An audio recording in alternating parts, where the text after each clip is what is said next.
கர்த்தர் நல்லவர், கர்த்தர் நல்லவர், கர்த்தர் நல்லவர். இப்பொழுது நாம் நேரடியாய் தேவனுடைய வார்த்தைக்கு நேராய் கடந்து செல்ல போகிறோம். இது வாரத்தின் முதலாம் நாளாய் இருக்கிறபடினாலும் உலகம் முழுவதும் இருக்கிற சகல பரிசுத்தவான்கள் தேவ ஜனங்கள் கூடி ஆராதிக்கிறதான ஆராதனைக்குரிய நாளாய் இருக்கிறபடினாலும் ஒரு ஆராதனைக்குரிய தேவனுடைய செய்தியை கொடுக்க கர்த்தரனை ஏவினபடினால் கர்த்தருக்கு நன்றி சொல்லுகிறேன். வாசிக்கிறேன் தேவனுடைய செய்திக்கு ஆதாரமாய் 1 சாமுவேலின் புஸ்தகம் 7ஆம் அதிகாரம் 4வது வசனம். 1 சாமுவேல் 7:4. அப்பொழுது இஸ்ரவேல் புத்திரர் பாகால்களையும் அஸ்தரோத்தையும் விலக்கிவிட்டு கர்த்தர் ஒருவருக்கே ஆராதனை செய்தார்கள்.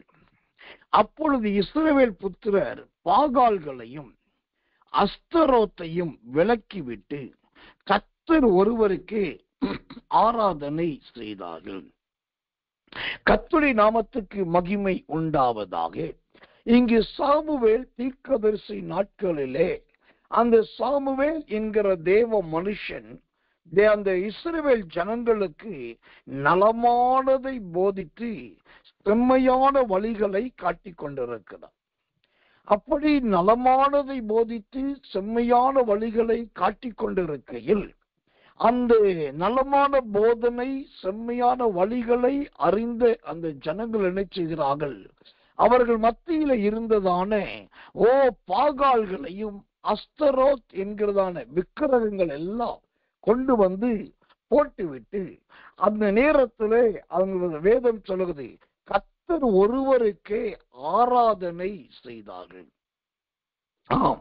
இன்றைக்கு நாம் கேட்க போகிற தேவனுடைய செய்தி கர்த்தர் ஒருவருக்கே ஆராதனை. அப்ப அது கர்த்தர் ஒருவருக்கே ஆராதனை செய்யணும், வேற யாரையும் ஆராதிக்க கூடாது. எந்த சூழ்நிலையிலும் இந்த ஆராதனை எடுத்து மற்றவைகளுக்கு கொடுக்க கூடாது. கர்த்தரை மட்டுமே ஆராதிக்கணும், கர்த்தர் ஒருவருக்கே ஆராதனை செலுத்தணும். அப்படின்னா அந்த கர்த்தர் ஒருவருக்கே ஆராதனை என்றால் என்ன அர்த்தம்? எப்படி ஆராதிப்பது?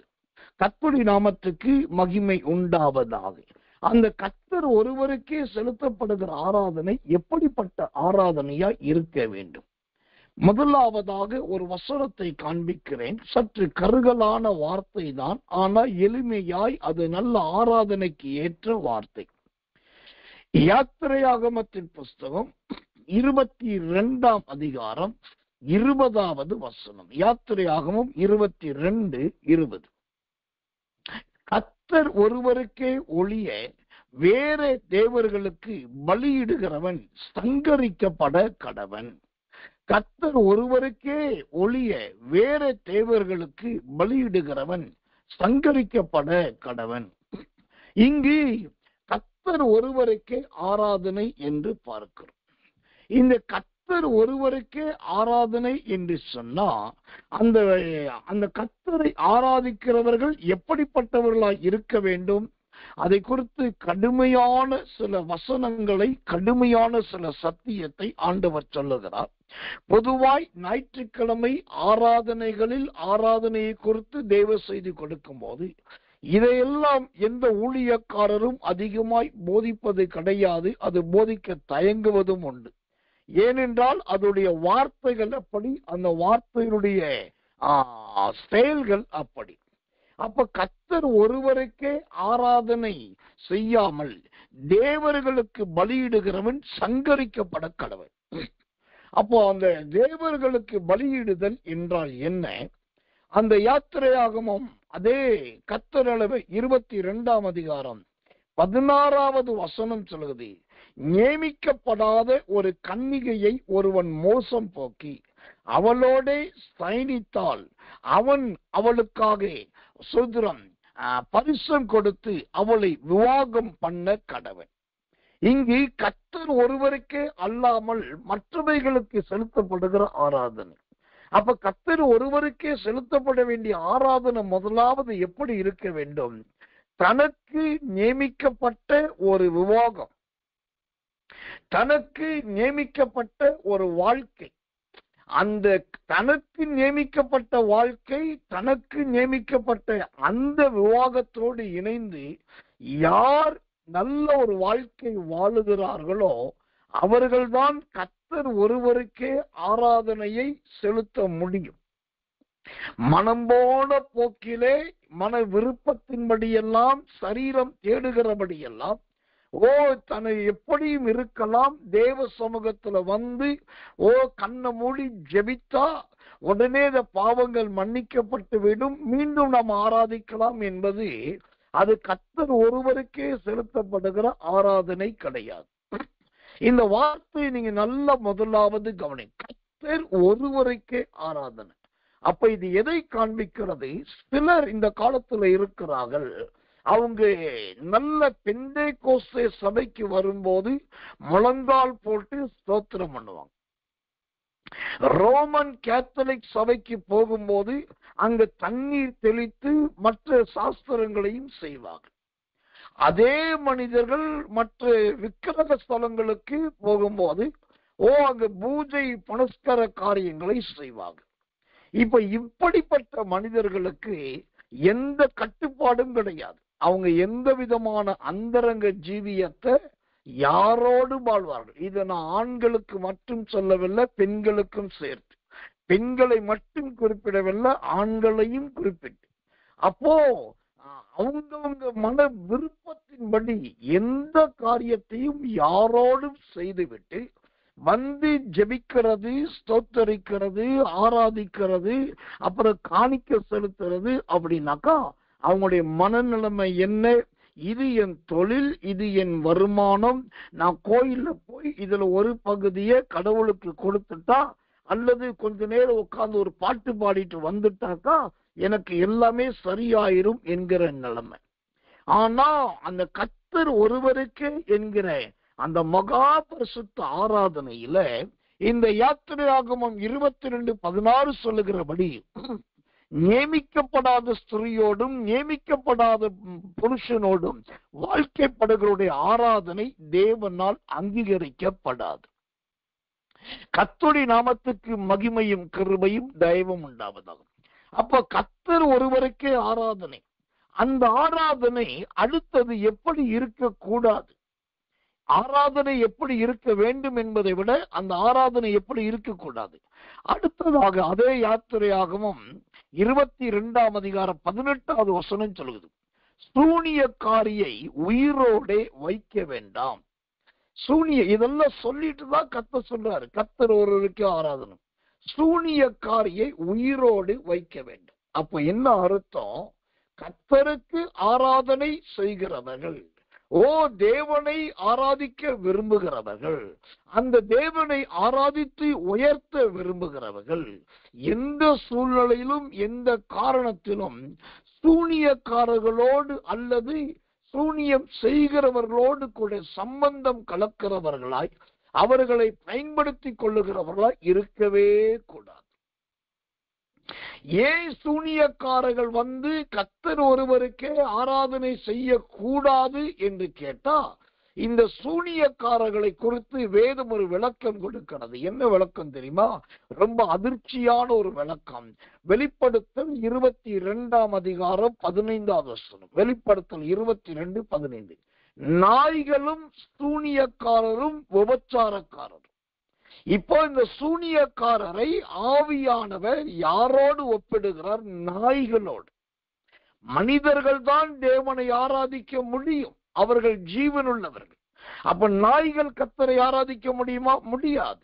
அப்போ இந்த கர்த்தர் ஒருவருக்கு ஆராதனை செய்கிறவர்கள் இந்த சூனியக்காரர்களாய், மந்திரம் செலுத்துகிறவர்களாய், மாந்திரிகம் பண்ணுகிறவர்களாய், மற்ற தேவதைகள் மற்ற ஆவிகள் மீது நம்பிக்கை உள்ளவர்கள் வந்து இந்த கர்த்தருக்கு ஒரு பரிசுத்த ஆராதனை செய்யவே முடியாது. இந்த இடத்துல கர்த்தருடைய ஊழியக்காரனாகினா என் கையை உயர்த்தி நான் கர்த்தரை ஸ்தோத்திரிக்கிறேன். ஏன்னா நியமிக்கப்படாதவர்களோடு வாழ்கிற ஒரு வாழ்க்கை உள்ளவர்களை தேவன் எனக்கு கொடுக்கல, என்னையும் அந்த பாதையிலே கர்த்தர் நடத்தல. இரண்டாவது, சூனியக்காரர்களை ஆண்டவர் எனக்கு கொடுக்கல. அவர்களை தேடி போகக்கூடிய அளவுக்கு என்னையும் கர்த்தர் வைக்கல. அப்போ என்னுடைய பேச்சு, மூச்சு, சிந்தனை எல்லாமே கர்த்தருடைய ஊழியம், வேதம் மட்டுமே. அப்ப இன்னைக்கு கர்த்தருடைய வார்த்தை நமக்கு தெளிவாய் வருகிறது. கர்த்தர் ஒருவருக்கே ஆராதனை செய்ய விரும்புகிறவர்கள் வீடு கட்டுகிற காரியங்கள், நிலம் வாங்குகிற காரியங்கள், குடும்ப பிரச்சனைகள் தீருகிற காரியங்கள், அல்லது குழப்பங்கள் தீருகிற காரியங்கள், பயத்தின் ஆவிகள் போக வேண்டும் என்பதற்காக எந்த சூழ்நிலையிலும் சூனியக்காரர்களை நாம் பின்பற்றாதிருப்பது நலம். ஏனென்றால் அவர்கள் நாய்களுக்கு சமமானவர்கள் என்று வேதம் ரொம்ப தெளிவா சொல்லிச்சு. அப்படிப்பட்டவர்கள் தேவனோடு ஆராதிக்க முடியாது. அப்படி ஆராதித்தாலும் அந்த ஆராதனையை தேவன் அங்கீகரிக்க மாட்டார். அதுக்கு அடுத்தது இந்த கர்த்தர் ஒருவருக்கே ஆராதனை, கர்த்தர் ஒருவருக்கே ஒளிய தேவர்களுக்கு பலியிடு கடவன், சங்கரிக்கப்பட கடவன் என்று சொன்னால் அடுத்தது எதை குறைக்கிறது? அந்த யாத்திரையாகும் 22ஆம் அதிகாரம் 19ஆம் வசனத்தில் மிருகத்தோட புணருகிறவன் எவனும் கொல்லப்பட வேண்டும். இத சொல்லிட்டு தான் கர்த்தர் சொல்றாரு, கர்த்தர் ஒருவருக்கே அன்றி வேற யாருக்கும் பலி செலுத்தக்கூடாது. அப்ப மிருகத்தோட புணருகிறவன் என்று சொன்னால் சோத்திரம், கர்த்தர் நல்லவன். பெண்களில் ஆண்களில் இருப்பாளரிலுமே மிருகங்களை தன்னுடைய தாம்பத்திய ஜீவியத்துக்கு, சுய இச்சைக்கு பயன்படுத்துகிறவர்கள் இருக்கிறார்கள். நல்லா கவனிக்கணும். அதுக்கு தான் பைபிள் சொல்லுது, அதுக்கு பேர் மோகம். ஒரு மோகம் என்று வந்துவிட்டால் அவர்கள் ஆண் என்று பார்க்க மாட்டார்கள், பெண் என்று பார்க்க மாட்டார்கள், மிருகம் என்று பார்க்க மாட்டார்கள், ஜீவராசி என்று பார்க்க மாட்டார்கள். கர்த்தர் நல்லவன். அப்படி பார்க்க முடியாத ஒரு கண் மயக்கம், ஒரு பயங்கரமான சிந்தனை அவர்களுக்குள் வந்துடும். அப்படிப்பட்டவர்கள் கர்த்தர் நல்லவன், இந்த தேவனுக்கு ஆராதனை செய்யவே கூடாது. அப்படியே செய்தாலும் தேவன் அதை அங்கீகரிக்க மாட்டார். இது எல்லாவற்றையும் முடிச்சிட்டு அடுத்ததாக முதலாவது நியமிக்கப்படாதவர்களோடு வாழ்கிற ஒழுக்கக்கேடான வாழ்க்கை உள்ளவர்கள் ஆராதிக்க கூடாது. இரண்டாவது சூனியக்காரர்களோடும் ஜோசியக்காரர்களோடும் மந்திரவாதிகளோடு தொடர்பு வைத்திருக்கிறவர்கள் ஆராதிக்க கூடாது. மூன்றாவது மிருகத்தோடு புணருகிறவர்கள் ஆராதிக்க கூடாது. இதை சொல்லிட்டு நாலாவதாகத்தான் கர்த்தர் சொல்லுகிறார். அந்த யாத்திரையாகும் 22:20 கர்த்தர் ஒருவருக்கே ஒளிய வேறு தேவர்களுக்கு பலியிடக்கூடாது. அப்போ இன்னைக்கு பலி செலுத்துதல் என்பது பட்சபாதம் இல்லாமல் இருக்கிறது. அவங்க தொழில் செய்யறாங்க, அந்த தொழில ஒரு வருமானம் வருது, கொஞ்சம் இயேசுவுக்கு என்று மாதா கோயிலுக்கு அணை கொடுக்கிறாங்க, கொஞ்சம் இந்த பெந்தெகோஸ்து ஜிப்பா போட்ட பாஸ் வருவாருன்னு அவங்களுக்கு அணைக்கு கொடுக்கிறாங்க, அதுல கொஞ்சம் பணத்தை எடுத்து ஒரு கோயில் கட்டுறது கொடுக்கிறாங்க. இப்படி பல இடத்துல அவங்க தொழில வந்த பணத்தை பட்சபாதம் இல்லாம கொடுக்கிறாங்க. ஆனா வேதம் தெளிவாய் சொல்லிவிட்டது, வேதத்தில் இருக்கிற கர்த்தர் சொல்லிவிட்டா அங்கேயும் இங்கேயும் அப்படி கொடுத்துட்டு அதுல ஒரு பகுதி எடுத்து தேவனாக எனக்கு செலுத்தினால் அது நான் பலியாய் அங்கீகரிப்பது கிடையாது. அப்போ இந்த சத்தியம் என்கிற உபதேசத்தை இன்னைக்கு இருக்கிற விசுவாச மக்கள் ரொம்ப தெளிவா தெரிஞ்சுக்கணும். இது இன்னைக்கு அப்படியே காற்று வழியாய் பரவி பெந்தேகோஸ்து விசுவாசிகள் ஆவிக்குரியவர்களுக்கிட்ட வந்துருச்சு. இவங்க ஒரு சுவிசேஷகருக்கு கொஞ்சம் காணிக்கை கொடுக்கிறாங்க, கொஞ்சம் பாஸ்டருக்கு ஒரு காணிக்கை கொடுக்கிறாங்க, அப்புறம் அந்த ஒரு ஊழியத்துக்கு காணிக்கை கொடுக்கிறாங்க. எல்லாம் நல்லது, நீங்க கொடுக்கிறது காணிக்கை. நீங்க SSK சாமுவேலுக்கு கொடுக்கலாம், இயேசுவின் வல்லமை ஊழியத்துக்கு கொடுக்கலாம், கரக்கொடுப்பு ஊழியத்துக்கு கொடுக்கலாம், எதையும் பண்ணலாம். ஆனா நல்லா கவனிக்கணும், நம்ம கொடுக்கப்படுகிற அந்த காணிக்கையானது அது பரிசுத்தத்துக்கு ஏதுவானதா இருக்கிறதா, அது கர்த்தருக்கு ஊழியம் செய்கிற கர்த்தரை சார்ந்திருக்கிறவர்களுக்கு மட்டும் கொடுக்கிறோமா என்று பார்க்க வேண்டும். இன்றைக்கு கறிக்கடைகள்லாம் ஞாயிற்றுக்கிழமையில நல்ல மட்டன் ஷாப் எல்லா இடத்துலயும் இருக்கும். அங்கெல்லாம் பாத்தீங்கன்னா சொல்றோம், முன்ன ஒரு காலத்துல போன உடனே கேட்ட அளவுக்கு மட்டனை வெட்டி கொடுப்பாங்க. இப்ப அப்படி கிடையாது. ஆட்டை உரிச்சு தனித்தனியா அவன் எல்லாத்தையும் பிரிச்சு கூறு போட்டு வச்சிடறான்.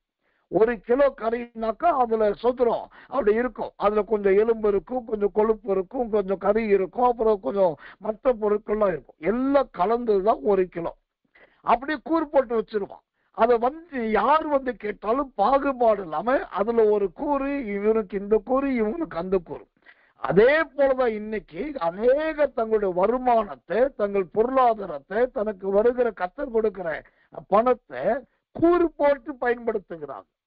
இது தேவனுடைய சபைக்கும் ஒவ்வாது, தேவனுடைய பார்வைக்கும் ஒவ்வாது. அப்போ நீங்க யாருக்கு கொடுக்க வேண்டும்? கர்த்தருக்காக நல்ல ஊழியம் செய்கிற, உங்களுக்காக ஜெபிக்கிற, உங்களுக்கு நல்ல கற்றுக் கொடுக்கிற சபை இது. உங்களை ஒவ்வொரு நாளும் விசாரிக்கிறேன். நீங்க 2 நாள் வரல, 3 நாள் வரலன்னா உடனே விசாரிக்கிறேன் அந்த சபை அது. அல்லது உங்களுக்காக நல்ல சத்தியத்தை வெளிப்படையா எந்த பாகுபாடு இல்லாம அப்பட்டமான முறையில கற்றுக் கொடுக்கிறவர்கள், அதெல்லாம் நல்ல ஆராய்ந்து பார்த்து இவங்களுக்கு கொடுத்தா இந்த பணம், இந்த காணிக்க கரெக்டா இந்த ஊழியத்துக்கு போகும், அது ஊழியத்துக்கு பயன்படும். அல்லது அவங்களே சாப்பிட்டுட்டு அந்த ஊழியத்தை நல்லா செய்வாங்க. எப்படியோ ஒண்ணு அவங்க செய்வாங்க, இல்லாட்டி அது அப்படியே ஊழியத்துக்கு போட்டுருவாங்கன்னு சொல்லி ஆவியிலே நிர்ணயம் பண்ணப்பட்டு அப்படி செலுத்துகிற அந்த பலிகள் தான் கர்த்தருக்குரிய ஆராதனையாக இருக்கும். தேவனுடைய நாமத்துக்கு மகிமை, கிருபை, தயை உண்டாவதாக. அப்ப கர்த்தர் ஒருவருக்கே ஆராதனை என்று சொன்னா அந்நிய தேவர்களுக்கு பலியிடக்கூடாது. அந்த அந்நிய பலி என்பது இங்கு பல காரியத்தை பார்த்தோம். நியமிக்கப்படாதவர்களோடு, சம்பந்தம் இல்லாதவர்களோடு வாழ்க்கை வாழுவது, சூனியக்காரர்களோடு தொடர்பு வைப்பது, மிருகங்களோடு புணருவது, விக்கிரகங்களுக்கும் கொடுத்துட்டு கர்த்தருக்கும் கொடுப்பது, இது எல்லாம் கர்த்தருக்கு உரிய ஆராதனைகள் கிடையாது என்பதை இங்கே தேவனுடைய வசனம் தெளிவாய் கற்றுக் கொடுக்குது. ஒன்னு தெரிந்து கொள்ளுங்க, எப்படி ஆராதிக்கணும், ஆராதனை என்றால் என்ன என்பதை தெரிந்து கொள்வதை விட எப்படி ஆராதிக்க கூடாது என்பதுதான் இந்த காலத்து சத்தியத்துக்கு தேவையா இருக்கு, இந்த காலத்து முறைமைக்கு அவசியமா இருக்கு. மற்றபடி ஆராதிப்பதற்கு சொல்லிக் கொடுப்பதற்கு நிறைய பேர் இருக்காங்க, நிறைய வழிகள் இருக்கு. கண்ணம் மூடி ஆராதிங்க, ஸ்தோத்திரம் பண்ணி ஆராதிங்க, பொருத்தனை பண்ணி ஆராதிங்க, ஜெபம் பண்ணி ஆராதிங்க, பாட்டு பாடி ஆராதிங்க, சரியா நேரத்துக்கு வந்து ஆராதிங்க, எங்களோடு வந்து ஆராதிங்க, கூட்டமா ஆராதிங்க, சபையில வந்து ஆராதிங்க, இப்படி எல்லாம் சொல்றதுக்கு ஆட்கள் இருக்காங்க. ஆனா எப்படி ஆராதிக்க கூடாது என்பதை சொல்வதற்கு தான் இன்னைக்கு நிறைய பரிசுத்தவான்கள் இல்லை. ஆனா இங்கு கர்த்தர் அதை சொல்லுகிறார் என்று சொன்னால் நம்மை அவருக்கேற்ற ஒரு மனுஷியாய் மாற்றுகிறார் என்று அர்த்தம். கர்த்தர் நல்லவர், கர்த்தர் நல்லவர், கர்த்தர் நல்லவர். சரி, அப்ப கர்த்தர் ஒருவருக்கே ஆராதனை செய்தார். அந்த கர்த்தர் ஒருவரையே ஆராதிக்கும் போது அங்க என்ன நடக்கும்? 1 சாமுவேலின் புஸ்தகம் 7ஆம் அதிகாரம் 3வது வசனம். 1 சாமுவேல் 7:3 வாசிக்கிறேன், ஜெபத்தோடு கவனிங்கள். அப்பொழுது சாமுவேல் இஸ்ரவேல் குடும்பத்தார் யாவரையும் நோக்கி, நீங்கள் உங்கள் முழு இருதயத்தோடும் கர்த்தரிடத்தில் திரும்புவார்களானால் அந்நிய தேவர்களையும் அஸ்தரோத்தையும் உங்கள் நடுவிலிருந்து விலக்கி உங்கள் இருதயத்தை கர்த்தருக்கு நேராக்கி அவர் ஒருவருக்கே ஆராதனை செய்யுங்கள். அப்பொழுது அவர் உங்களை பெலிஸ்தருடைய கைக்கு நீங்களாக்கி விடுவார். என்ன ஒரு ஆச்சரியம் பாருங்க.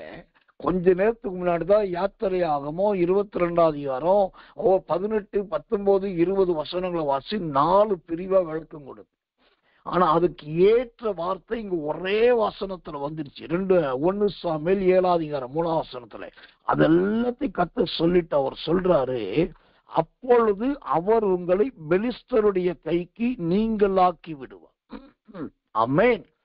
யார் ஒருவர் கர்த்தருக்கு ஆராதனை செய்யறாங்க, யார் ஒருவர் கர்த்தருக்கு மட்டுமே ஆராதனை பண்றாங்களோ அவர்களுக்கு பெலிஸ்தர்கள் வந்தார்களும், ஏனாக்கியர்கள் வந்தார்களும், நிம்ரோத்தார் வந்தார்களும், மற்றும் கல்தேயர்கள் வந்தாலும், விரோதிகள் வந்தாலும், சத்துருக்கள் வந்தாலும், பகைஞர்கள் வந்தாலும், கொலைப்பாதகர்கள் வந்தாலும், பிசாசு போன்று வந்தார்களும், இவர்கள் யார் வந்தாலும் இந்த 1 சாமுவேல் 7:3 சொல்லுகிறபடி, அவர்களுடைய கைக்கு ஆண்டவர் உங்களை நீங்களாக்கி விடுவார். அல்லேலூயா.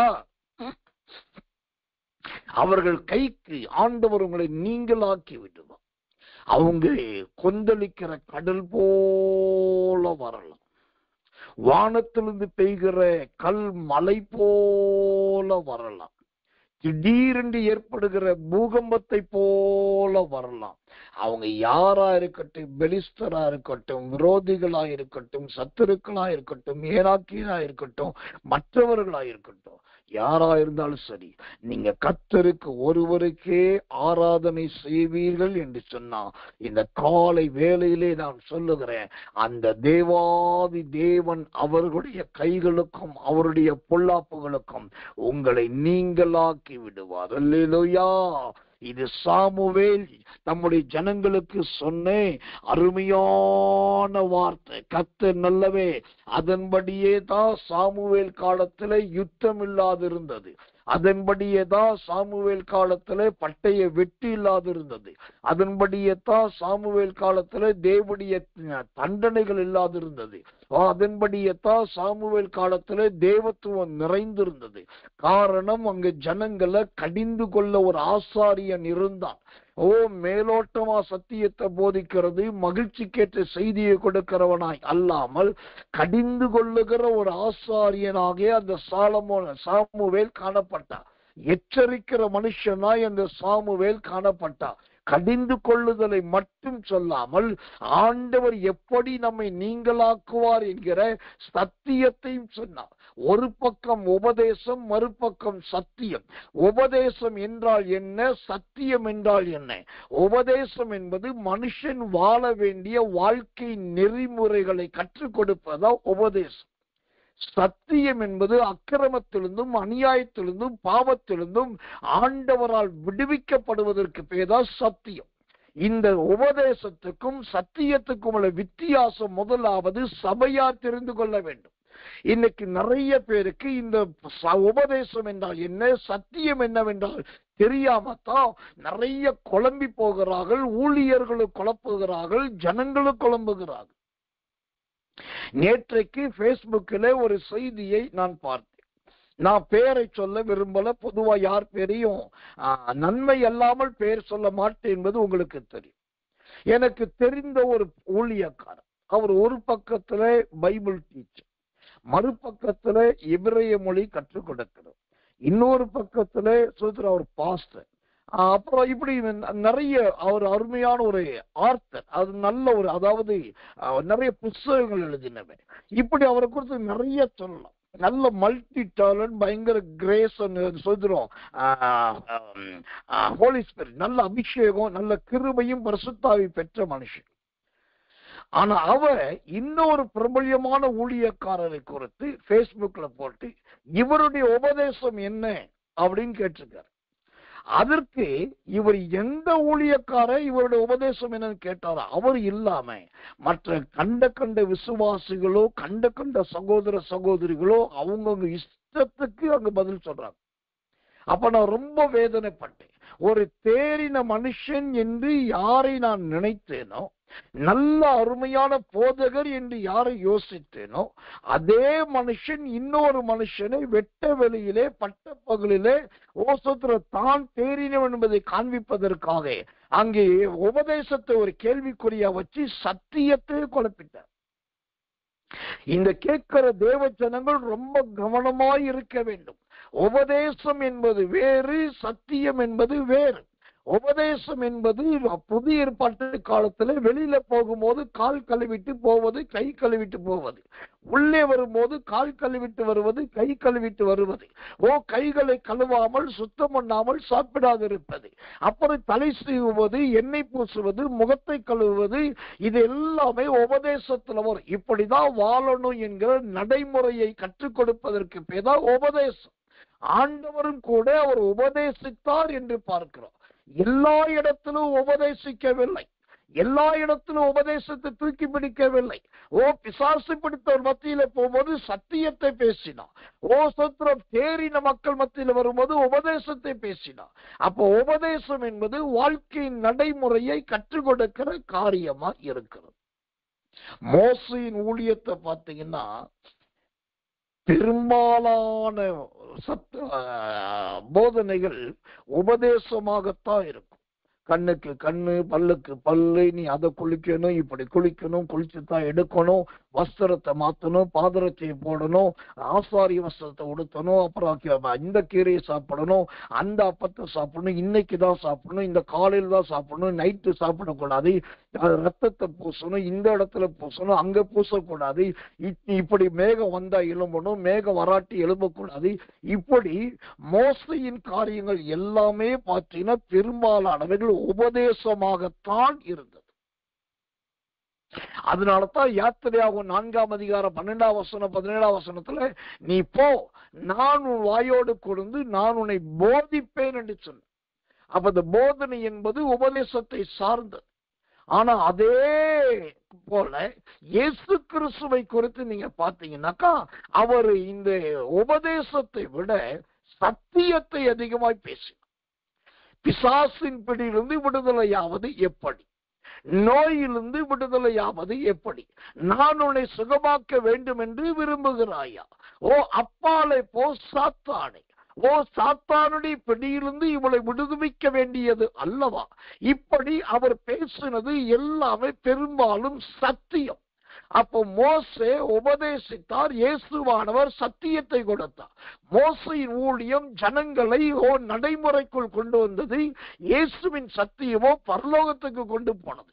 அப்போ இத கர்த்தர் ஒருவருக்கே ஆராதனை என்பது சத்திரம் அந்த பயத்தோடும் நியமத்தோடும் ஒழுங்கின்படி நாம் ஆராதித்தால் இந்த 1 சாமுவேல் 7ஆம் அதிகாரம் 3ஆவது வசனத்தின்படி எல்லா பொல்லாப்புகளுக்கும் ஆண்டவர் நம்மை நீங்களாக்கிவிடும். இந்த காலை வேளையிலே, இந்த பரிசுத்த ஆராதனையிலே கிருபையின் சத்தியத்தை கேட்டுக் கொடுக்கிற உங்களுக்கு நான் சொல்றேன், ஒரு தகப்பன் ஸ்தானத்திலிருந்து நான் சொல்றேன், என் ஆண்டவர் சாமுவேல் தீர்க்கதரிசியின் காலத்துல இஸ்ரவேல் ஜனங்களை அந்த பொல்லாத பெலிஸ்தரின் கைகளுக்கு நீங்களாக்கினது போல இந்த கடைசி நாட்களில் வாழ்கிற உங்களை எல்லா விரோதிகள், எதிரிகள், சத்துருக்களுக்கு நீங்களாக்கி விடுவார், நீங்களாக்கி விடுவார், நீங்களாக்கி விடுவார். அதுதாங்க ஆராதனை. ஒரு உண்மையான ஆராதனை என்ன தெரியுமா? நான் கொஞ்சம் வெளிப்படையா பேசுறேன், அது எத்தனை பேர் ஏற்றுக்கொள்வீங்கன்னு எனக்கு தெரியல. ஆனா உண்மை அதுதான். ஒரு ஆராதனை என்றால் என்ன தெரியுமா? ஒரு விசுவாசி, ஒரு தேவனுடைய பிள்ளை சபைக்கு உள்ள ஆராதனைக்கு வரும்போது எப்படியும் வரலாம். அதற்கு அவர்களுக்கு முழு உரிமை இருக்குது. உபச்சாரம் பண்ணிட்டு வரலாம், வேசித்தனம் பண்ணிட்டு வரலாம், திருடிட்டு வரலாம், வியாதியோடு வரலாம், நோய்வாய்ப்பட்டு வரலாம், அல்லது பாவம் பண்ணிட்டு வரலாம், அல்லது ஏதோ ஒரு கட்டுகளோடு வரலாம், அல்லது போராட்டத்தோடு வரலாம். அவங்க உள்ள வரும்போது அவங்க உலகத்திலிருந்து வர்றதுனால எந்த விதத்திலும் வருவார்கள், எந்த விதத்திலும் அப்படிதான் அவங்களால் வர முடியும். ஆனா அவங்க உள்ளே வரும்போது எந்த விதத்தில் வந்தாலும் சரி, ஒரு ஆசாரியனுடைய, ஒரு மெய்ப்பனுடைய, ஒரு போதகனுடைய ஆராதனை நடத்துகளுடைய மிகப்பெரிய உக்கிரானத்துவம் என்ன தெரியுமா? அவங்க உள்ளே வரும்போது எப்படி வந்தார்கள் என்பதை விட வெளியில போகும்போது எப்படி நாம் அனுப்புகிறோம் என்பதுதான் ஆராதனையின் உச்சக்கட்டமா இருக்கணும். கர்த்தர் உள்ளே வரும்போது ஐயோ சத்துரு அழுதுகிட்டே வர்றான், வெளியில போகும்போது வரும்போது மனமகிழ்ச்சி நிறைந்து சந்தோஷமா போடும். உள்ளே வரும்போது கவலையோடும் வாரத்தோடும் முகமெல்லாம் வாடி வதங்கி ஆராதனையில உட்கார்ந்தாலும் தூக்கம் வருகிற அவனுக்கு ஆராதனை முடிச்சு போகும்போது வாயில பாட்டோடு போகணும். உள்ளே வரும்போது அந்த வாரம் முழுக்க அவள் அல்லது அவன் என்ன பண்ணிட்டு வந்தாங்க? புருஷனை போட்டு நல்ல சத்திரம் கெட்ட வார்த்தை பேசிட்டு வந்தாங்களா? மனைவிய போட்டு பயங்கர அடிச்சுட்டு வந்தாங்களா? இல்ல பிள்ளைகளை மேல பகைய விரோதத்தை கட்டிட்டு வந்தாங்களா? உண்மைதான், இதெல்லாம் அப்படிதான் வருவாங்க. ஆனா வெளியில போகும்போது அவங்க அந்த பாவ உணர்வு அடங்கி அந்த ஆலயத்திலேயே இருதயம் உடைஞ்சி அப்படியே அழுது, ஐயோ நான் வரும்போது ஒரு குற்றவாளியா வந்தேன், வரும்போது குற்ற மனசாட்சியோடு வந்தேன், வரும்போது இப்படிப்பட்ட நிலைமையில இந்த பரிசுத்த இடத்துல வந்துட்டேனே, நான் வந்திருக்கவே கூடாது, ஆண்டவரே என்னை மன்னியும், ஆனா அதை உள்ள வந்துட்டேன், என்னை எப்படியாவது சுத்திகரியும் என்று சொல்லி அவர்கள் தன்னை தானே நொறுக்கி ஆண்டவரிடத்தில் மன்னிப்பு கேட்டவர்களாயும் ஊழியக்காரரிடத்திலே போய் கைப்பிடித்து காலில் விழுந்து அழுது அறிக்கையிட்டவர்களாகவும் அப்படி திரும்பி போனால் இந்த வாரம் உள்ளே அக்கிரமத்தோடு வந்தவர்கள் வெளியே போகும்போது பரிசுத்தத்தோடு போகிறதுனாலே அடுத்த வாரம் அவர்கள் நல்ல பரிசுத்தவானாகவே வருவார்கள். இதுதாங்க ஆராதனையின் ஒரு உண்மையான உச்சபட்ச நிலைமை. உள்ள வரும்போது அவங்க ஆடுகளா வரலாம், மாடா வரலாம், கேதாரின் ஆடா வரலாம், நபோயத்தின் ஆடா வரலாம், செம்மறி ஆடா வரலாம், வெள்ளாடா வரலாம், கருப்பாடா வரலாம், ஓசத்திர மாடா வரலாம், கன்றுக்குட்டியா வரலாம், எந்த விதத்திலும் வரலாம். ஆனா வெளியிலே புறப்பட்டு போகும்போது கொழுத்த கன்றுகளை போல் அவர்கள் புத்தி உள்ளவர்களாய் அனுப்ப வேண்டியது நம்முடைய கடமை. அந்த அளவுக்கு அங்க உபதேசம் இருக்கணும், அந்த அளவுக்கு அங்க சத்தியமும் இருக்கணும். ஒரு ஆராதனை என்றால் ஒரு பகுதி உபதேசம், மறுபகுதி சத்தியம். எடுத்த உடனே சத்தியத்தை சொல்லி அடுத்தது உபதேசத்தை கொண்டு வரக்கூடாது. முதல் துவக்கம் உபதேசம் இருக்க வேண்டும், இரண்டாம் கடைசியானது சத்தியமா இருக்க வேண்டும். ஏன்னா நீங்க என்ன உபதேசம் பண்ணாலும் விடுவிக்க கூடியது சத்தியம். அப்போ அந்த சத்தியம் இருந்தால்தான் கடைசியில் விடுதலையோடு போக முடியும். இப்படி செய்வது தான் ஒரு ஆராதனை. இந்த ஆராதனை உங்க சபைகள்ல இருக்கான்னு பாருங்க. இப்படிப்பட்ட ஆராதனை உங்க சபைகளே கற்றுக் கொடுக்கப்படுகிறதான் பாருங்க.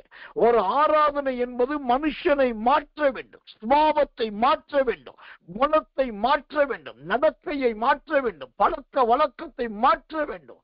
ஐயோ இந்த ஞாயிற்றுக்கிழமை இப்படி ஒரு செய்தி வந்தது, இப்படி ஒரு வார்த்தை வந்தது, இப்படி ஒரு தீர்க்க தரிசனம் வந்தது, அது அப்படியே கடப்பாறை எடுத்து குத்துனதை போல ஆயிருச்சு, இனி அந்த பாவத்தை நான் செய்ய மாட்டேன் என்று சொல்லி அவன் வாரத்தின் மற்ற நாட்கள் தனித்திருந்தாலும் அதை கண்டு நடுங்குகிறவனாய் இருக்க வேண்டும், அதை கண்டு பயப்படுகிறவனாய் இருக்க வேண்டும். அந்த அளவுக்கு வாரத்தின் ஒரு நாள் ஆராதனை அது உபதேசமும் சத்தியமும் நிறைந்த ஆராதனையாய் இருந்தா இந்த 1 சாமுவேல் 7:3 தேவ ஜனங்கள் பெலிஸ்தருடைய ஏனாக்கியருடைய பொல்லாதுடைய கைகளுக்கு நீங்களாக்கப்படுவார்கள்.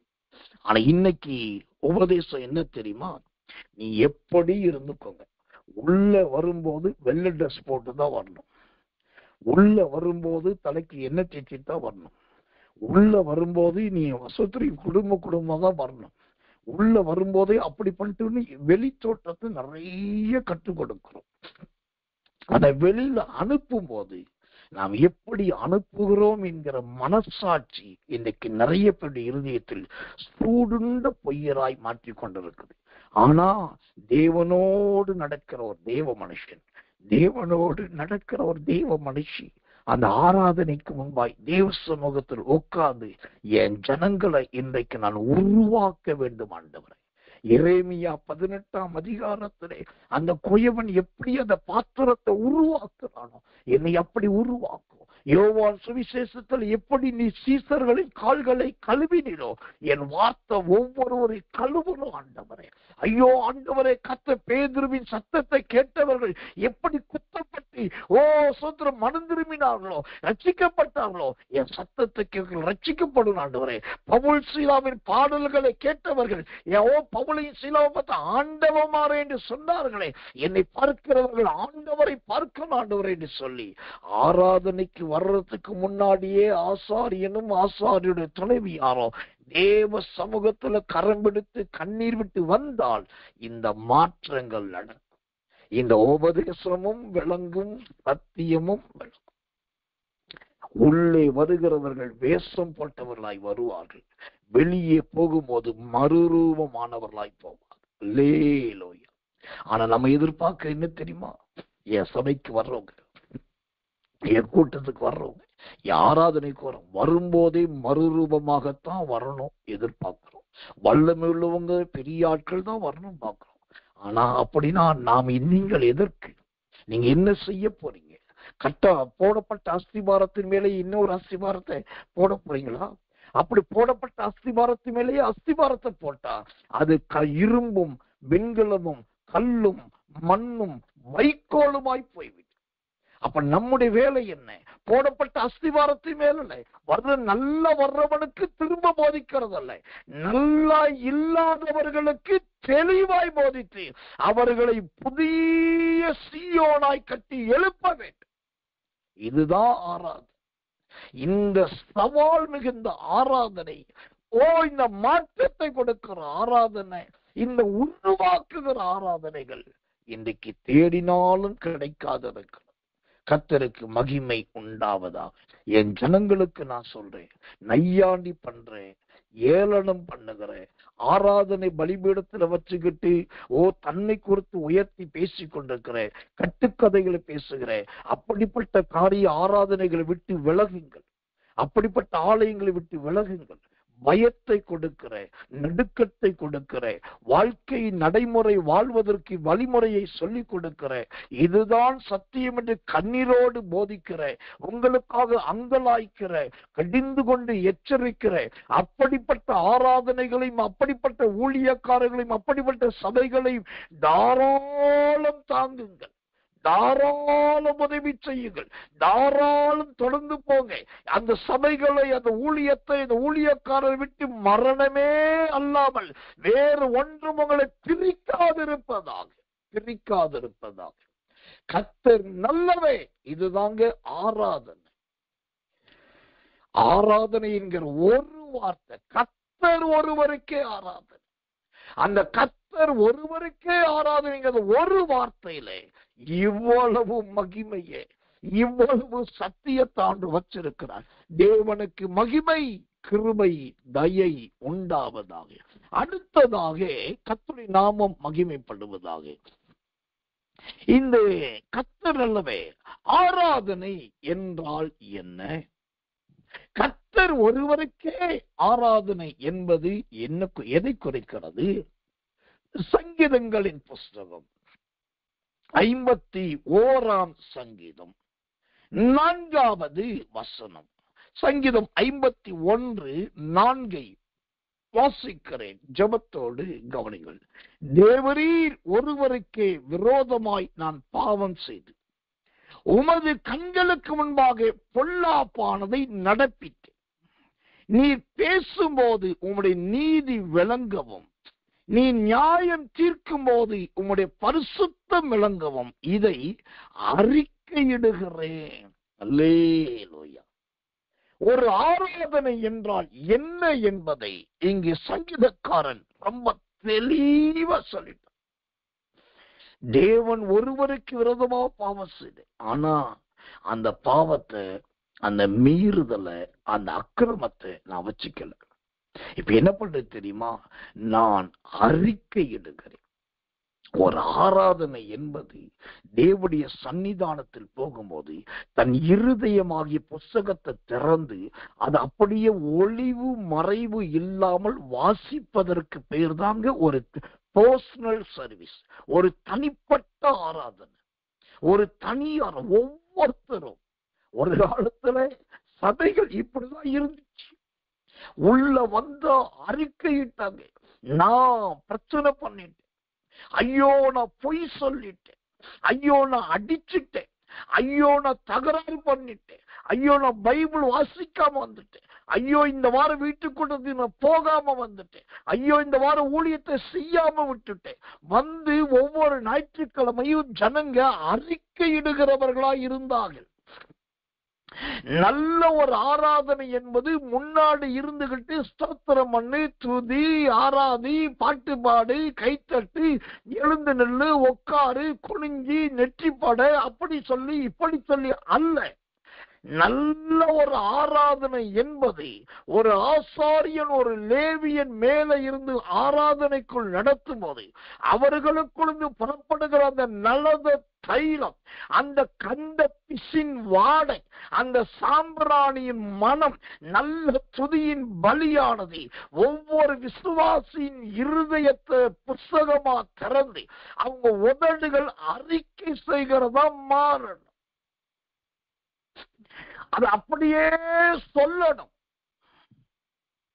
அவங்க சொல்லுகிற அறிக்கை அல்லது அவங்க கொடுக்கிற சாட்சி மற்றவர்களை திரும்பி பார்க்க வைக்கணும். இப்படி யாருப்பா ஒரு சாட்சி சொல்றா? இத போய் வெளிப்படையா பகிரங்கமா சொல்லிட்டு இருக்காங்க. எல்லாரும் தப்பா நினைக்க மாட்டாங்களா? தெரியும். இத வெளிப்படையா சாட்சியா சொன்ன எல்லாருக்கும் தப்பா தெரியும். ஆனாலும் அப்படி வெளிப்படையா சாட்சியா சொல்ல வைக்கிறது எதுனா அதுதான் அபிஷேகம். அந்த அபிஷேகத்துக்கு பெயர் தான் இந்த சங்கீதம் 51:4 சொல்லுகிறது, தேவரீர். தேவரீர் என்கிற ஒரு அபிஷேகம் அங்கு அறிக்கையிட வைக்கிறது. கொஞ்சம் யோசிச்சு பாருங்க. எபிரேயர் 11 சொல்லுகிறபடி பாரமான யாவற்றை சுமந்துகிட்டுதான் எல்லாம் உள்ள வர்றாங்க. உள்ள வந்த உடனே ஆவியான ஒரு பக்கம் நிரப்புறாரு, வசனம் ஒரு பக்கம் நிரப்புது, ஒவ்வொரு விதத்தில் நிரம்புறாங்க. அப்ப இந்த உள்ள ஒவ்வொரு விசுவாசிக்குள்ள ஒரு பாட்டு நிரம்பிருச்சு, அப்புறம் ஸ்தோத்திரம் நிரம்பிருச்சு, அப்படியே கண்ண மூடி ஆராதிக்கணும், ஆராதனை நிரம்பிருச்சு, அப்படியே துதி நிரம்பிருச்சு, அப்படியே வாக்குத்தத்தை நிரம்பிருச்சு. யாரோ சொன்ன அந்த ஆராதனையில யாரோ ஒரு சகோதரி ஒரு சகோதரர் அப்படியே இடி முழக்கம் போல ஒரு தீர்க்க தரிசனம் சொல்றாரு, அந்த தீர்க்க தரிசனம் நிரம்பிருச்சு. இதெல்லாம் அப்படியே ஒவ்வொன்னா அப்படியே ஒரு விசுவாசிக்குள் நிரம்பிட்டாக்கா அடுத்த அந்த விசுவாசி இருதயத்துல என்ன இருக்குன்னு நினைக்கிறீங்க? பழைய பாவம் இருக்குமா? சத்தியமா இருக்காதுங்க. பழைய அக்கிரமம் இருக்குமா? சத்தியமா இருக்காதுங்க. பழைய சுபாவம் இன்னும் இருக்குமா? இருக்கவே இருக்காது. ஏன்னா இப்ப ஆராதனைக்குள்ள வந்த உடனே அவன் கண்ணீர் கொள்ளமா மாறிடுச்சு, இருதய பாட்டா நிரம்பிருச்சு, உள்ள ஆவில நிரம்பிருச்சு, சரீரம் வல்லமையில் நிரம்பிருச்சு. இதெல்லாம் புதுசு புதுசு புதுசு புதுசு புதுசு புதுசு புதுசு புதுசா புதுசு புதுசா அவர்கள் நிரப்பிட்டதுனால பழையது எதுவுமே உள்ள இருக்கிறதுக்கு அங்க நோ பிளேசஸ், இடமே கிடையாது. ஆட்டோமேட்டிக்கா ரிலீஸ் ஆகுது, ஆட்டோமேட்டிக்கா டெலிவரி ஆகுது, ஆட்டோமேட்டிக்கா வெளியேறுது. இப்ப எல்லாமே புதுசாயிடுச்சு. இப்ப இதுக்கு யார் காரணம்? அங்க நடத்துகிறவர்கள் தான் காரணம். நடத்துகிறவர்களுக்கு ஒரு கிருபை இருக்கணும், வருகிறவர்களை நிரப்பக்கூடிய கிருபை இருக்கணும். இந்த வருகிறவர்களை நிரப்புகிற கிருபை வேதத்துல யார்கிட்ட இருந்துச்சுன்னா 2 பேர்கிட்ட பைபிள்ல இருந்துச்சு. ஒன்னு யோசேப்புக்கு இருந்துச்சு. யோசேப்பிட்ட எகிப்தியர்கள் வந்தாலும் தானியத்தினால் நிரப்பினான், பார்வோனின் மனுஷர்கள் வந்தாலும் தானியத்தினால் நிரப்பினான், அவனுடைய சகோதரர்கள் வந்தாலும் சாக்கு பைய தானியத்தினால் நிரப்பினான். வர்ற எல்லாரையும் நிரப்பி கட்டி அனுப்பினது யோசேப்பு. அது அவனுக்கு கொடுக்கப்பட்ட ஒரு விசேஷித்த கிருபை. வரும்போது வெறும் பையா வந்தாங்க, வரும்போது காலி பையா வந்தாங்க, வரும்போது ஒண்ணுமில்லாம வந்தாங்க, வரும்போது காசோடு வந்தாங்க, வரும்போது மாட்டை கொண்டு வந்தாங்க, வரும்போது ஆட்டை கொண்டு வந்தாங்க, வரும்போது நிலத்தை கொண்டு வந்தாங்க, வரும்போது இருக்கிற வீட்டை கொண்டு வந்தாங்க. ஆனா திரும்பி போகும்போது தானியத்தோடு போனாங்க, கோதுமையோடு போனாங்க, சாக்கு நிறைய கொண்டு போனாங்க, மூட்டை நிறைய கொண்டு போனாங்க, வீட்டுக்கு வேண்டிய எல்லாத்தையும் கொண்டு போனாங்க, வயிறு நிரம்பத்தக்கதா கொண்டு போனாங்க, மனம் நிரம்பத்தக்கதாய் போனார்கள். இதுதாங்க யோசேப்பின் ஆசீர்வாதம். ஒரு மெய்ப்பெண், ஒரு ஆசாரியன், ஒரு லேவியன் என்று சொன்னா தன்னை தேடி வருகிறவர்களை நிரப்புகிறவர்களாக இருக்க வேண்டும். அவர்களிடத்திலிருந்து வாங்கி நாம் நிரப்பப்படுவதல்ல, நம்மால் அவர்கள் நிரப்ப வேண்டும். அதுதான் வேதத்தின் அடிப்படை. அப்போ வேதத்தில் நிரப்பக்கூடிய 2 பேர் தான். ஒன்னு யோசேப், 2வது யாருன்னா இயேசு கிறிஸ்து. கானாவூருக்கு போனாக்கா அங்க தண்ணியை நிரப்ப சொன்னார். ஓ கர்த்தர் நல்லவன் சொல்கிறோம். அப்புறம் மற்ற இடங்களுக்கு போனாக்கா அங்க நல்ல சத்தியத்தை நிரப்பினாரு. இன்னொரு இடத்துக்கு போனாக்கா உபதேசத்தை நிரப்பினாரு. இன்னொரு இடத்துக்கு போனாக்கா சாட்சியா நிரப்பினார். இது போற இடமெல்லாம் நிரப்புகிறது ஆண்டுடைய வேலை. ஓ சீசர்களை பார்க்கும்போது படக மீன்களால் நிரப்பினார். இன்னைக்கு எந்த சபை, எந்த ஆராதனை ஜனங்களை நிரப்பக்கூடியதா இருக்குது? வெளியில போகும்போது ஜனங்க சொல்லிட்டு போனோம், நான் வரும்போது காலியா வந்தேன், நான் வரும்போது வெறுமையும் சும்மா வந்தேன், இப்ப நான் மன நிறைஞ்சி போறேன். அதைத்தான் சங்கீதக்காரர் சொல்றான், நான் உடைய மகிமை விளங்க அறிக்கை இடுகிறேன். நீங்க ஏதாவது அற்புதம் பெற்றிருந்தா வந்து சொல்லிட்டு போங்கன்னு சொல்லி கட்டாயப்படுத்தி தூண்டில போட்டு சாட்சி சொல்ல வைக்கிறது இல்லை. அவங்க தானா ஓடி வரணும். பாஸ்டர் நான் சாட்சி சொல்லணும்னு நினைச்சேன் பாஸ்டர், ஐயோ நேரம் மிஸ் ஆயிருச்சு, இன்னைக்கு நீங்க யாருக்குமே சாட்சி கொடுக்கல, அடுத்த வாரம் எனக்கு ஒரு தாங்க பாஸ்டர்ன்னு சொல்லிட்டு போடும். ஆறாறு முடிச்சோன்னு பக்கத்துல வரும்போதே ஒருத்தர் பார்த்து இன்னைக்கு எப்படி இருந்துச்சு பத்தி ஆராதனை, இன்னைக்கு எப்படி இருந்துச்சு பத்தி சத்தியம், இன்னைக்கு எப்படி இருந்துச்சு பத்தி உபதேசம் சொல்லி ஒருத்தர் அறிக்கை இட்டுட்டு போனுங்க. ஆராதனை முடிஞ்ச உடனே ஜனங்க சொல்கிறோம், வெள்ளக்காக்கா வானத்துல மல்லாக்க பறக்குதுன்ற மாதிரி ஓசை உளுந்தடிச்சு ஓடக்கூடியதா இருக்கக்கூட அது மந்தை. அது நின்று ஒண்ணு கொண்டு அறிக்கையிட்டு போகணும். அதுதான் ஆராதனை. இப்படிப்பட்ட ஆராதனைகள் நம்முடைய சபைகள் இருக்குதா? இப்படிப்பட்ட ஆராதனைகள் உங்க மூலம் நடக்குதா? கொஞ்சம் யோசி.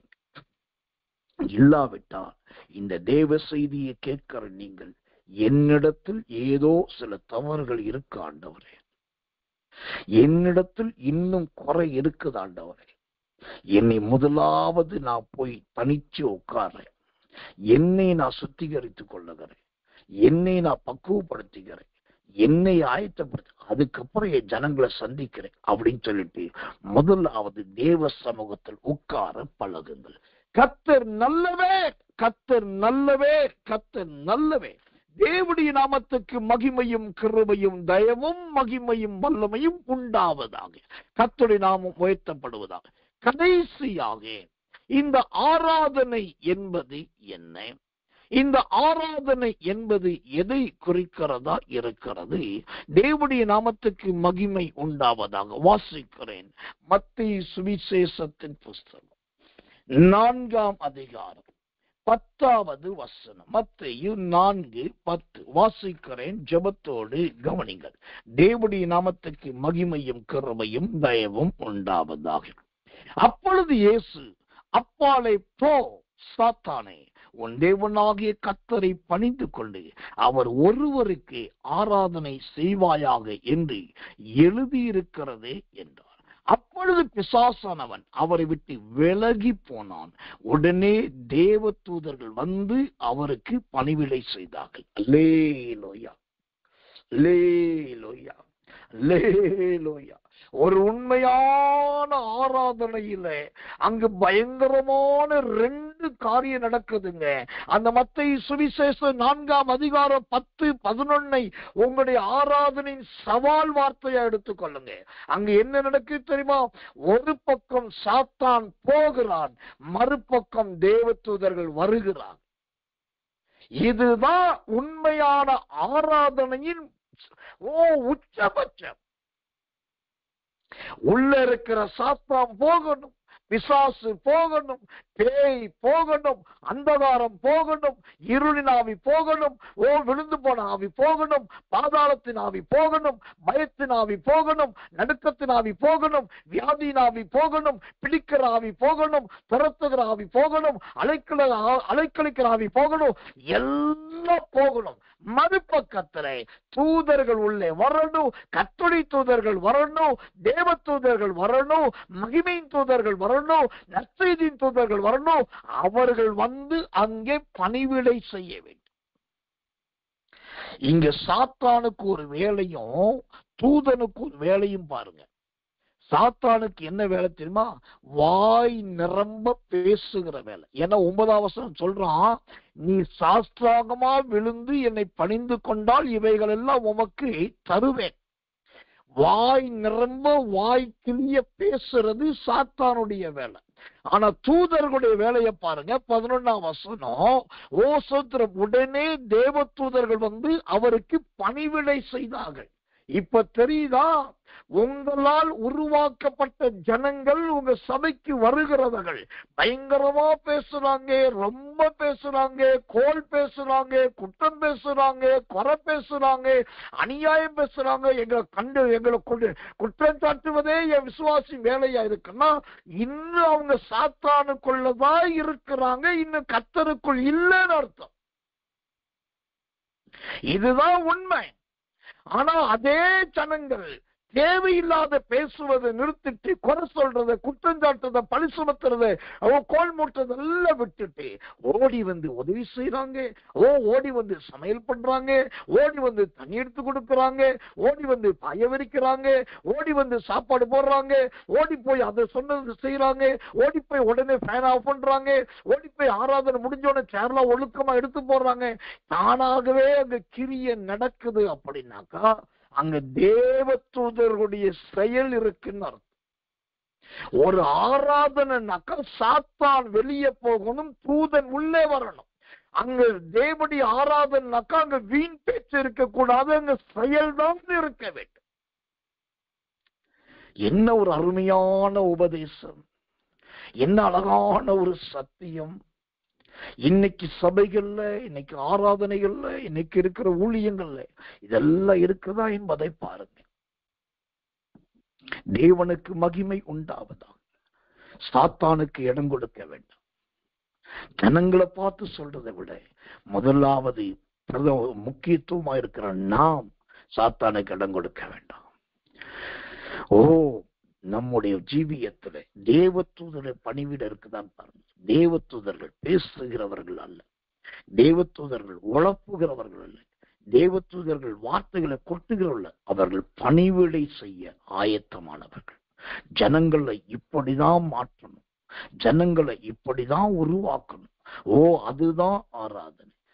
கர்த்தர் ஒருவருக்கே ஆராதனைனாக்கா இதுதாங்க. கர்த்தர் ஒருவருக்கே ஆராதனா, இதுதாங்க ஆராதனை. இந்த சத்தியம் நிறைய பேரை மாற்றும் என்று நான் நம்புகிறேன். இந்த சத்தியம் நிறைய பேரை உருவாக்கும் என்று நான் விசுவாசிக்கிறேன். இந்த சத்தியம் உங்களுக்குள்ளும் கிரியை நடப்பிக்கும் என்று கர்த்தரை துதிக்கிறேன். கண்களை மூடி ஒப்பு கொடுத்து எல்லாரும் கர்த்தரை ஸ்தோத்திரம் பண்ண போறோம். உற்சாகமாய் வாய்களை திறந்து ஆவில நிரம்பி கண்களை மூடி, ஆண்டவரே கர்த்தர் ஒருவருக்கே ஆராதனை, கர்த்தர் ஒருவருக்கே ஆராதனை. நியமிக்கப்படாதவர்களோடு வாழ்கிற அந்த ஆராதனை எனக்கு வேண்டாம். சூனியக்காரர்களோடு ஆராதிக்கிற அந்த ஆராதனை எனக்கு வேண்டாம். விக்கிரகங்களுக்கு பலி செலுத்துகிற அந்த ஆராதனை எனக்கு வேண்டாம். கர்த்தர் ஒருவருக்கே செலுத்தப்படுகிற அந்த ஆராதனை எனக்கு வேண்டும். ஆண்டவரே, எங்க சபை, எங்க ஊழியம் இப்படி சூத்திரங்களை விடுவிக்கிற சபையா மாறணும். எங்க சபை, எங்க ஆராதனைகள் எங்களுக்கு உபதேசத்தை கற்றுக் கொடுக்கணும்.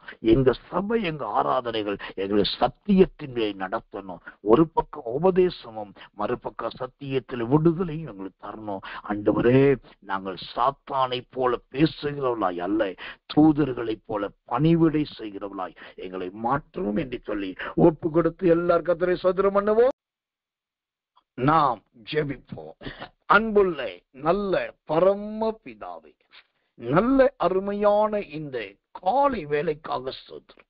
வாரத்தின் முதலாம் நாளாகிய இந்த காலை வேளையில நாங்கள் ஒருமித்தவர்களாய் உம்மை துதிக்கும்படி உதவி செய்வதற்காக ஸ்தோத்திரம். இன்னைக்கு உலகம் முழுவதும் நடக்கிற சகல ஆராதனைகளும் கர்த்தர் எழுந்தருளுவதற்காக சொல்கிறோம். விசேஷமாய் எங்கள் மத்தியில் எழுந்தருளி கர்த்தர் ஒருவருக்கே ஆராதனை என்பது, அந்த ஒருவருக்கே செய்யப்படுகிற ஆராதனை எப்படிப்பட்ட ஆராதனை, அது என்னென்ன விளைவை உண்டு பண்ண வேண்டும் என்கிற எல்லாவற்றையும் அப்பட்டமான முறையிலே வெளிப்படையாய் பேசின தேவன். இதை கேட்ட போதகர்கள், ஊழியர்கள், தேவ மனிதர்கள், பரிசுத்தவான்கள், பரிசுத்தவாட்டிகள் தங்கள் ஆராதனைகளை மாற்றி அமைக்க நீர் உதவி செய்வீராக. கர்த்தருடைய கிருபையும் கரமும் தாங்கட்டும். இன்னைக்கு உலகம் முழுவதும் நடக்கிற எல்லா ஆராதனைகளை ஆசீர்வதியும். எந்த ஸ்தாபனம், எந்த சபை யாரா இருந்தாலும் கர்த்தருக்கு ஆராதிக்கிற எந்த ஒரு ஆலயமும் பூட்டப்படவே கூடாது. கர்த்தருக்கு ஆராதனை செய்கிற எந்த ஒரு ஊழியக்காரரும் தொய்ந்து போகவே கூடாது. கர்த்தருக்கு ஆராதிக்கிற அந்த எந்த ஒரு விசுவாசியும் நல்ல ஆராதனை இழக்கவே கூடாது. நீரே நேர்வழியாய் நடத்தும். எங்களை தாழ்த்தி ஒப்புவிக்கிறோம். இன்னைக்கு பகலில் இருக்கிற 2வது ஆராதனை, இரவில் இருக்கிற 3வது ஆராதனையும் ஆசீர்வதியும் தாழ்த்தி ஒப்புவிக்கிறோம். இயேசுவின் ரத்தம் செய்யும். இயேசுவின் நாமத்தில் ஜெபிக்கிறோம். ஜெபம் கேளும் ஜீவனுள்ள நல்ல பிதாவே. ஆமென், ஆமென், ஆமென்.